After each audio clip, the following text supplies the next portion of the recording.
Olá, pessoal do oitavo ano, tudo bem com vocês?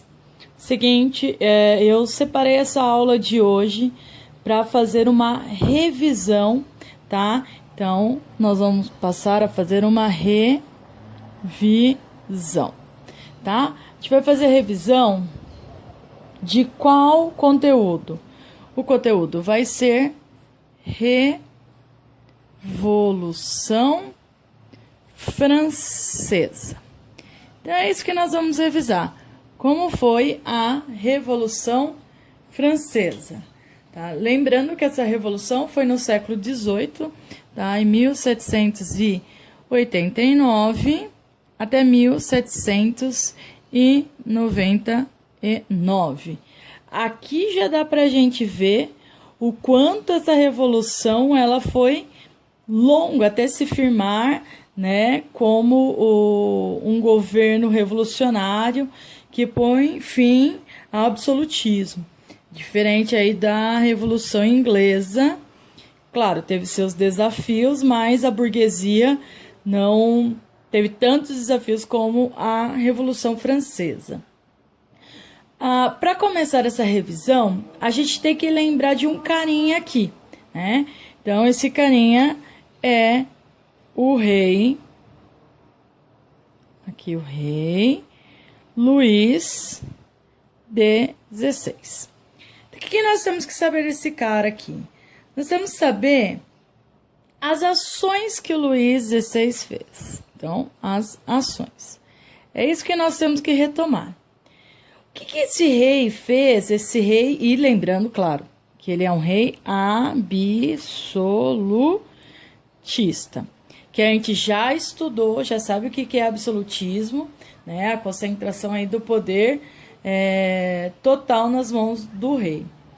E vamos então analisar agora, retomar as ações que o Luís XVI fez e a gente entender que através dessas ações é o que estimularam, que a Revolução Francesa ocorresse. Então vamos a ela. O primeiro, tá? A primeira ação é a questão dos gastos enormes.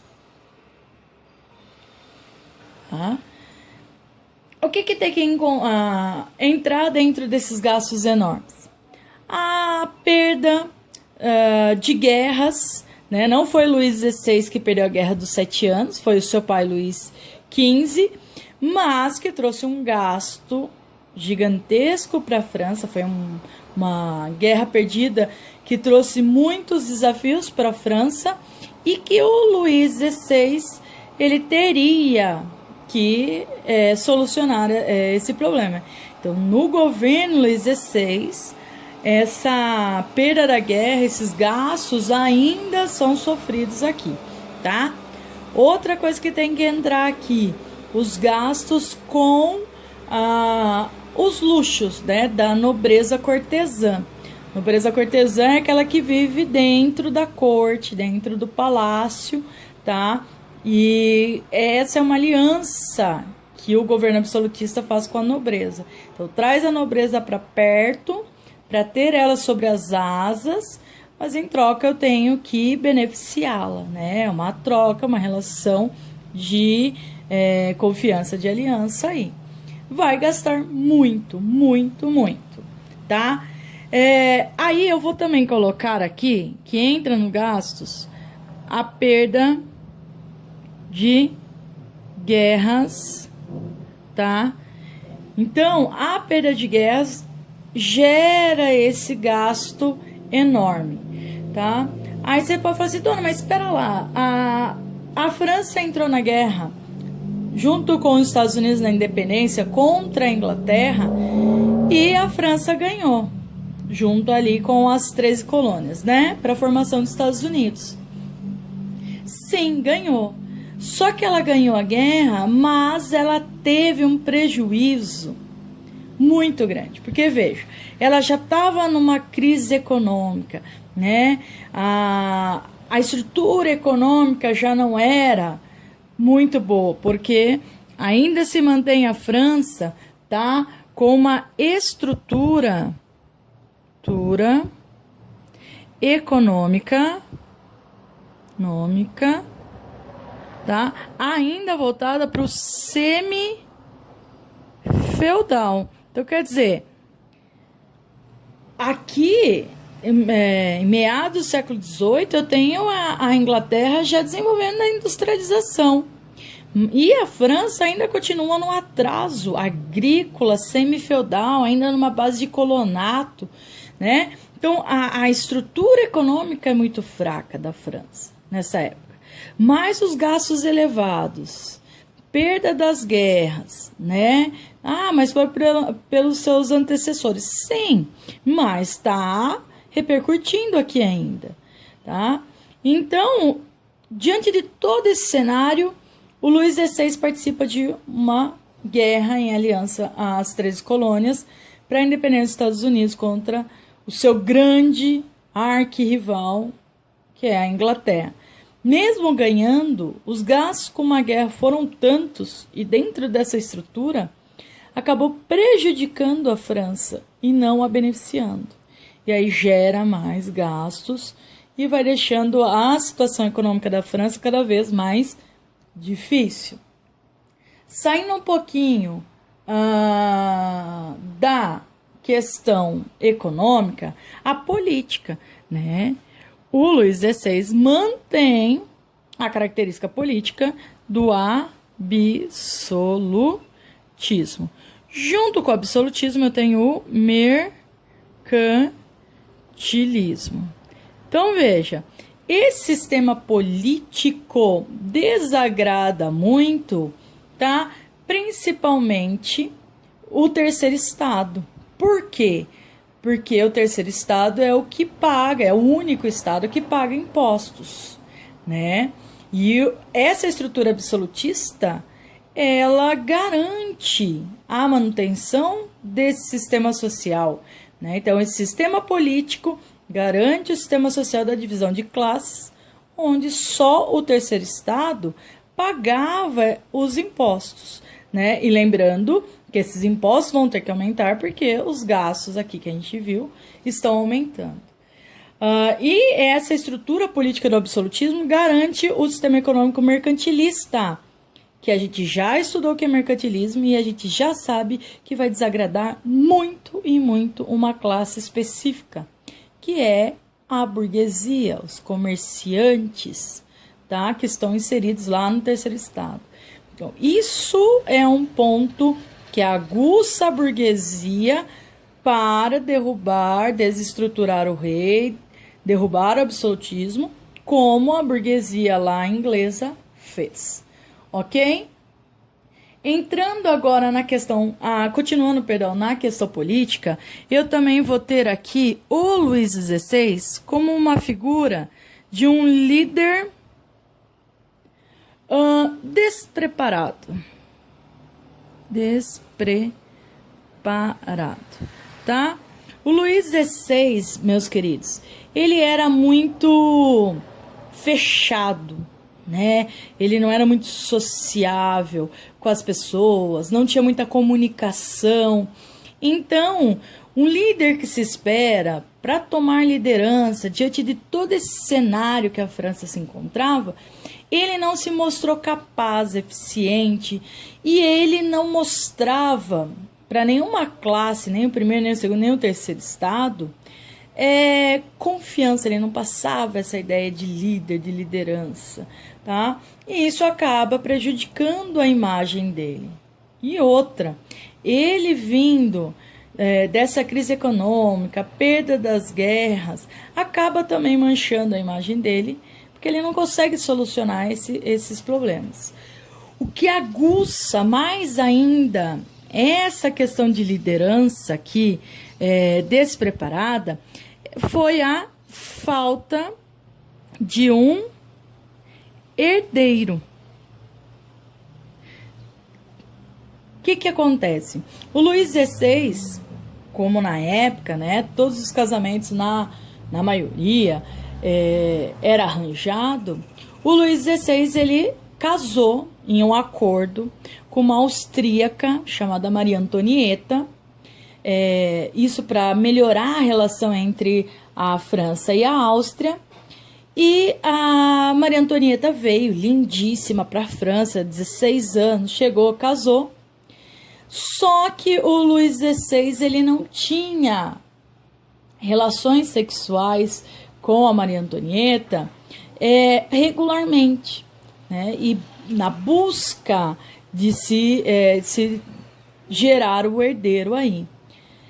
O que acontece? O Luís XVI, ele tinha um problema de fimose, vocês acreditam? E aí, no ato da relação sexual, ele sentia muita dor. E por isso ele evitava ter as relações sexuais.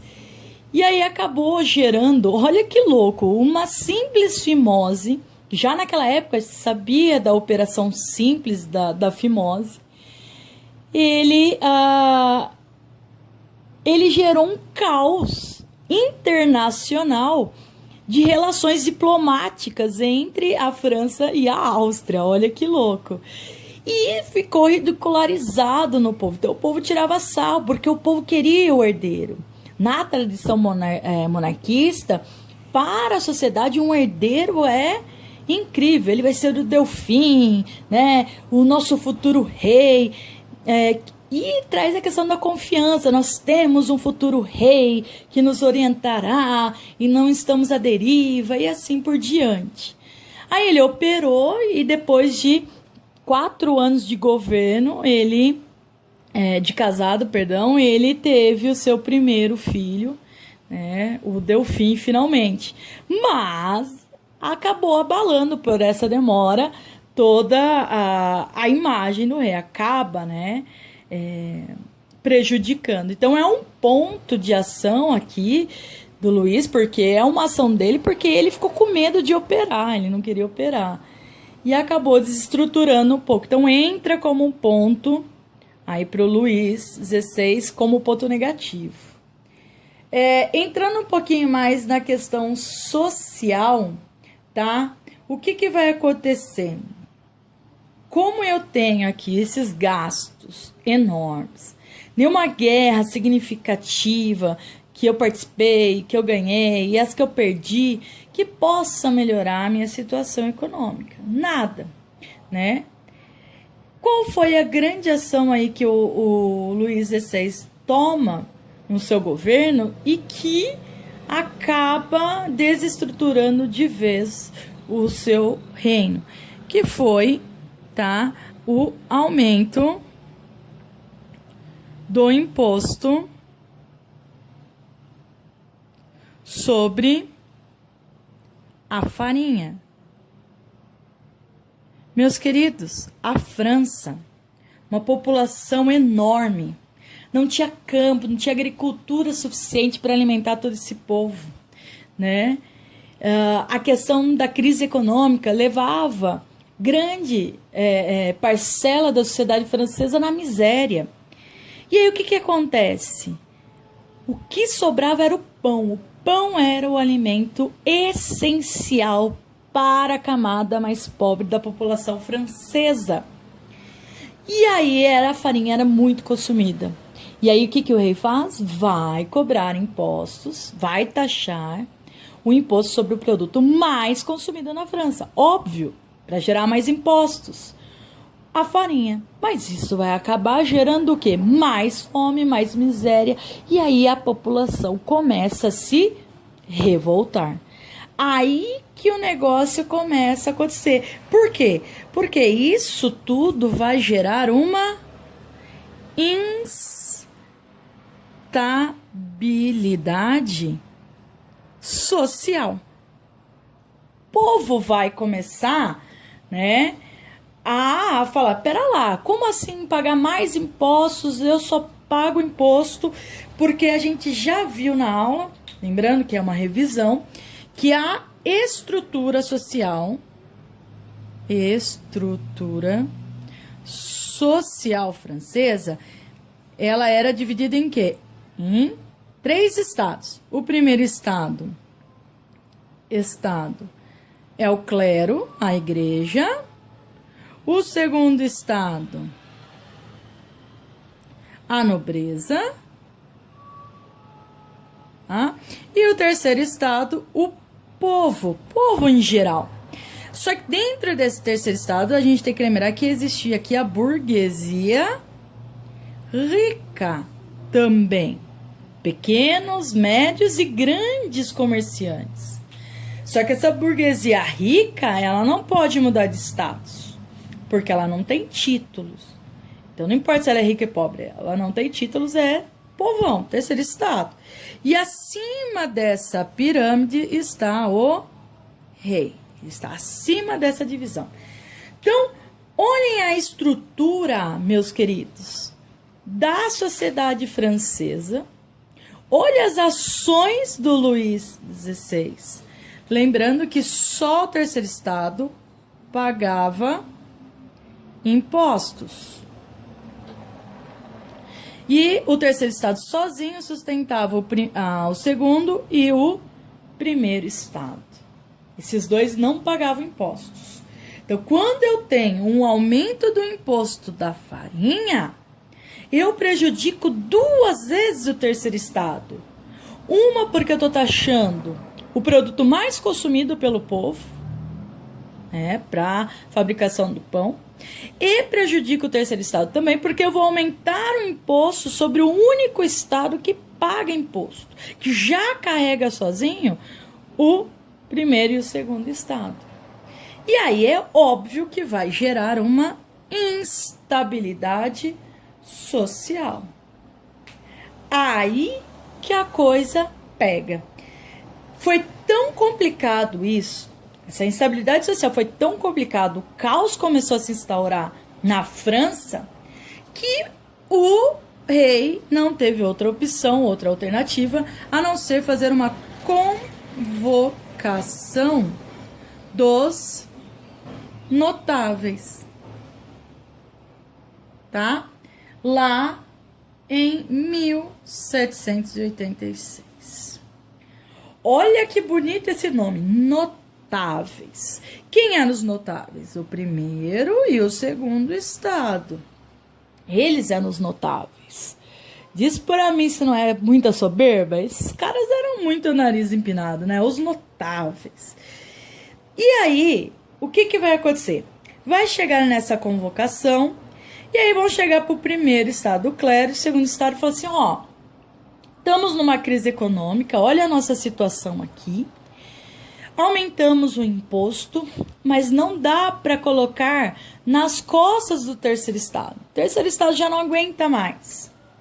Então, o que eu venho a propor nessa convocação é que o primeiro e o segundo estado também passem a pagar impostos. Tá? O que vai acontecer aqui? Querem que pague imposto, mas daí vai falar assim, vocês vão pagar, mas não é para sempre, como o terceiro estado. É só nesse período de problemas aqui, até a gente resolver, voltar tudo ao normal, e aí vocês podem deixar de pagar imposto, mas nesse momento eu preciso. Meus queridos, vocês acham realmente que esses dois estados iriam pagar impostos, meus queridos? Vocês acham realmente? Vai surgir ali, naquele momento, nessa convocação,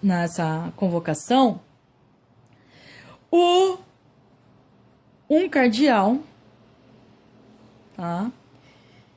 E ele vai dizer o seguinte: não posso pagar. Então ele vai dizer, não posso pagar impostos. Por quê, né? Por que não pode? Porque tenho uma missão dada por Deus. Então, olha o cardeal, em nome de Deus, argumentando que ele não pode pagar impostos, porque ele tem uma missão dada por Deus e ele precisa desse dinheiro para fazer essa missão. E ele não pode pagar impostos. E claro que a nobreza não vai querer pagar, E é óbvio que o rei não pode pressionar o segundo estado, porque a nobreza, a cavalaria, é o meu exército, é o meu apoio, a minha aliança contra inimigos. Então, o que vai acontecer? O rei ali não vai, né? Na verdade, o rei não, né? O representante dele ali não vai conseguir fazer esse acordo na convenção. Aí o que acontece? Eles vão ter uma outra ideia, tá? 3 anos depois. Então, durante 3 anos, o terceiro estado continua pagando impostos. Aí eles tiveram uma ideia, porque essa instabilidade social ainda não foi resolvida. Aí é um problemão. O que vai acontecer? Vai lá, em 1789, vai ser feita uma outra convocação. Convocação da Assembleia Geral. Assembleia dos Estados Gerais. Dos Estados Gerais. Tá? O que acontece aqui, meus queridos? Deixa eu dar uma subida aqui para melhorar. O que acontece aqui? É chamado Assembleia dos Estados Gerais. É chamado os 3 estados, primeiro, segundo e terceiro estado, para decidir se o primeiro estado, o primeiro e o segundo estado, eles devem pagar o imposto. Aí vocês falam assim, dona, é claro então que o terceiro estado ganha, porque o terceiro estado é a maioria. A população toda está no terceiro estado. Então, eles vão ser maioria, vão vencer. Não, meus queridos. Aí é que tá. Essa convocação da Assembleia foi um golpe, tá? Não foi genial, porque isso daqui movimentou, estimulou mais ainda a Revolução. Mas a tentativa foi... Aqui na convocação da Assembleia dos Estados Gerais... o voto era por estado. Então, o primeiro estado levantou a mão. Não pagamos impostos. Voto contra pagar impostos. O segundo estado levanta a mão. Né? Somos contra pagar impostos. E o terceiro estado levanta a mão e fala, eles devem pagar impostos. Quer dizer, o terceiro estado perdeu por 2 votos a 1. Isso acabou gerando uma revolta. E aí vai surgir um cara chamado Robespierre. E ele vai pedir o quê? Ele vai pedir o voto por cabeça. Tá? O que seria esse voto por cabeça? Ele falou, não, tem que ver todo mundo na Assembleia e aí a gente vai fazer um voto por cabeça. E aí o terceiro estado é maioria, o terceiro estado teria chance. Então o Robespierre, ele vai reivindicar e é a partir daqui que começa a ebulição para a Revolução Francesa. Porque o Robespierre e outros líderes, tá, vão desencadear movimentos pedindo uma nova Constituição, pedindo uma nova Assembleia Constituinte e que se tenha o voto por cabeça, tá? Nesse mesmo ano, deixa eu trocar a folha aqui, nesse mesmo ano, meus queridos, o que vai acontecer? Vai ser feita a declaração da Assembleia Constituinte. Então, o Robespierre e o terceiro estado vão fazer essa Assembleia Constituinte no mesmo ano, tá? Aí, o que acontece, meus queridos? Agora o negócio começa a ferver. Porque já tinha uma instabilidade social, a sociedade já estava em ebulição, e aí vem essa Assembleia dos Estados Gerais, não funciona, deixa mais revoltada a população e todo mundo. E aí quando Robespierre declara a Assembleia Constituinte, toda a sociedade quer uma nova Constituição, eles partem, tá, para a violência, porque o rei não vai responder, o rei não vai aceitar esse pedido ou mais uma ordem aí, e vai causar uma ebulição. Primeira atitude violenta, né, que se percebe de imediato, é a saída deles, da população, para a queda da Bastilha. Tá? Por que eles vão fazer a queda da Bastilha? Porque na Bastilha, meus queridos, eu tenho 2 pontos aqui. Tá? A Bastilha, ela tá cheia de armas e pólvoras. Então, eu preciso disso para derrubar o rei, para derrubar essa monarquia e instaurar essa Constituição, essa nova Constituição. E também a Bastilha era no centro, tá? De Paris, uma prisão política. Então, lá no calabouço, lá em cima, lá no calabouço, eu tenho presos políticos. Então, a Bastilha se tornou um símbolo absolutista. E é aí que nós vamos derrubar. E isso vai mostrar para vocês a violência popular. Então, o que eu tô vendo aqui é uma violência popular. Aí você fala assim, dona, vai ter uma violência popular, então, só urbana? Não! Nós também vamos ter uma violência no campo, tá? Os camponeses, meus queridos, vão matar a nobreza, né? Vão matar aí os seus senhores, vão saquear, vão tomar terras, vão tacar fogo em castelos.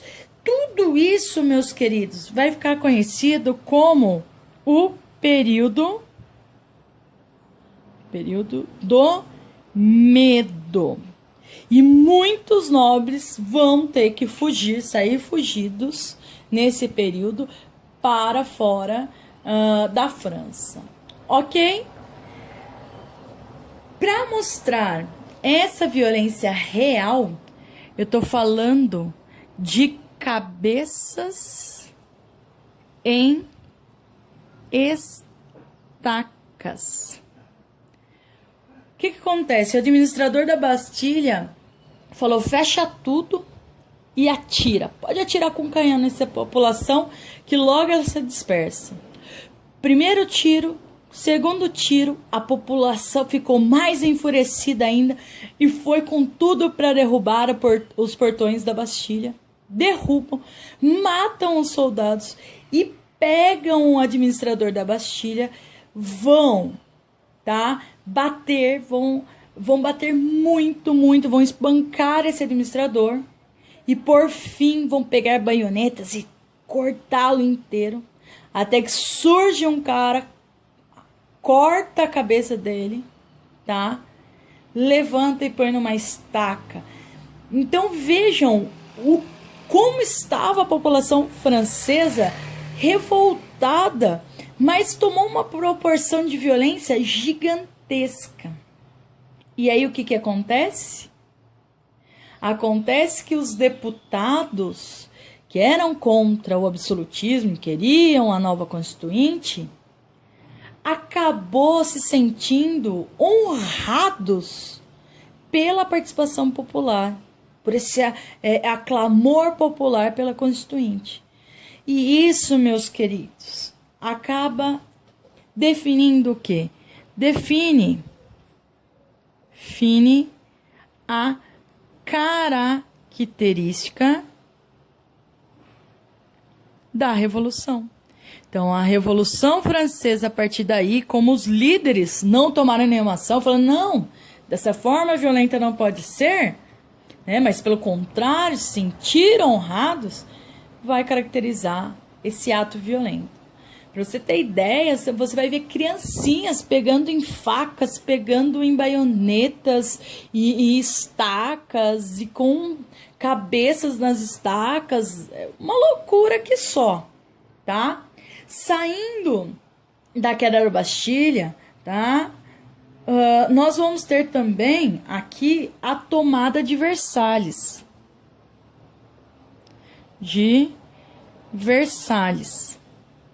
Né, que é o palácio real aí onde moravam o rei Luís XVI, Maria Antonieta e aí a todas as suas famílias, toda a sua família, perdão. Vai ter, só para exemplificar essa questão de violência, nós vamos ter as chamadas as peixeiras. Mulheres trabalhavam na feira, né? Aí cuidando do peixe e tal, limpando o peixe. O que acontece? Elas pegaram as suas facas, as suas peixeiras, invadiram Versalhes, mataram todos os soldados que encontraram pela frente, invadiram o palácio, invadiram o quarto de Maria Antonieta querendo matá-la. O que é o mais louco aqui e quero que vocês prestem um pouquinho de atenção. Elas queriam matar a Maria Antonieta e não o rei. Por quê? Porque a Maria Antonieta é estrangeira, ela é austríaca, ela não pertence ao povo francês. Mas o rei, mesmo não querendo mais ele no poder como um rei absolutista, eu quero uma nova constituinte, eu ainda tenho a figura dele como um líder, como um francês de verdade. Então, eu não quero matá-lo aqui. Eu só quero que ele mude essa política, eu quero que ele transforme essa constituinte. Então, olha a simbologia real, a simbologia do rei, da monarquia prevalecendo aqui por enquanto, tá? Aí, o que acontece? O rei e a rainha foram presos, tá? Eles acabaram sendo presos. E nesse período, tá, vai ser elaborada a nova Constituição. Então, começa o processo da elaboração dessa nova Constituição. Durante o processo, né, de elaboração dessa nova Constituição, vai ser escrita, e aí lembrando, não é a Constituição em si, mas eles vão escrever a Declaração dos Direitos do Homem e do Cidadão, tá? O que nós temos aqui? Aqui